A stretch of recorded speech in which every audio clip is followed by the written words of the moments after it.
event of an EU-US trade war? And if so, how should the UK think about being positioned? So I think it's a very standard piece of trade theory, and it's something that's replicated in countless studies that interventions in trade policy will cause trade diversion. If you're the party imposing the barriers, your trade goes down, but water finds its level, and trade flows will reallocate. So if we see major changes in trade policy around the world, then it's going to redirect trade flows. Yeah, for sure. Governor, just building on your comments on Brexit, and which you also spoke about in your Mansion House speech, are you able to tell me what the bank's best estimate is on the impact of Brexit on UK inflation in the short term and also investment and productivity in the long term? Well, we've produced assessments in the past on the impact on investment and productivity. We've said that, we do think it would have an initial negative effect.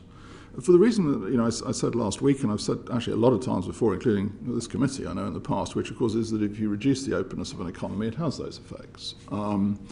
And I think the evidence we've seen so far, largely supports the judgments we've taken in the past on that front. So I'd be happy to, if you would like to extend that again, if you'd like, for the committee. Thank you. Yeah. And finally, for Ms. Lombardelli, many are advocating seizing the 300 billion in frozen Russian FX reserves. Has the bank done, that you can share with us, any analysis on the potential impact of that on global capital markets and also the potential risk premium to G7 debt, and so therefore what the potential economic benefit or cost could be to G7 economies? I'm afraid I'm probably not the best person to answer on that one, because it's not my area of responsibility. Very little of it is actually in the UK, by the way. I should say that 300 billion number.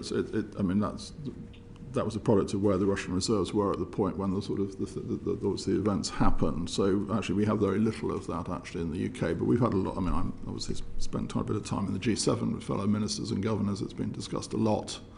I think the best thing to say is that it remains frozen for obvious reasons. Yeah.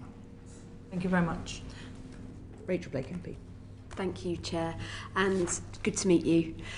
I wanted to ask and probe more about inflation indices. You've talked a bit about your overall assessment with your decisions earlier this month, but we've seen overall inflation stabilise, but I wonder if you could talk about some of the indices that we might not be focusing enough on, so the other contributory factors to that, and then I'm going to come on to the distributional impacts of inflation. I'm happy to. Obviously our remit is clear that we are responsible for CPI, and that's what we focus on. Of course, in thinking about that, we spend a huge amount of time looking at the different components of inflation, and you can see in our analysis we set out lots of detail on what's happening to goods, what's happening to services, what's happening to what we consider sort of core, stripping out volatile, looking at those aspects. I would say because in different ways these all feed through into the overall inflationary pressures, and they move in different ways, and so we spend a lot of time looking at actually how do those movements feed through into the overall impact.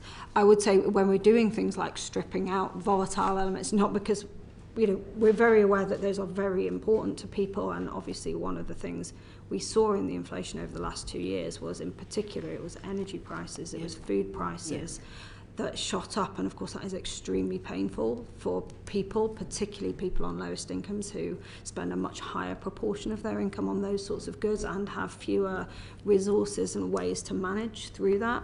So we do look at all of those measures, but we keep a very sort of firm view